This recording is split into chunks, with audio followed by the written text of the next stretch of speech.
我係歐國強。好多人問米芝蓮三星總廚每日返到廚房做啲乜嘢？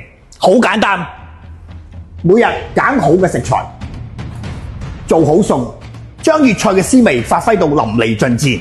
喺2013年，我攞咗米芝蓮三星嘅榮耀，隔年又攞咗亞洲最佳粵菜主廚。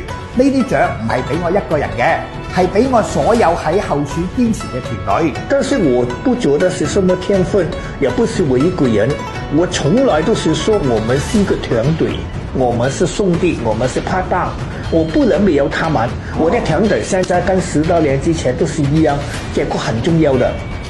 有人話三星係終點，但係我話佢係每一道菜嘅起點。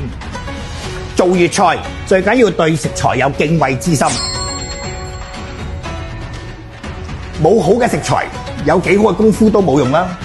三星對食材嘅標準從來都係返璞歸真，呢啲標準以前喺高級餐廳先至有嘅，而家我將佢帶返嚟，令到大家以後喺屋企都可以嘆到米芝蓮升級嘅風味啦。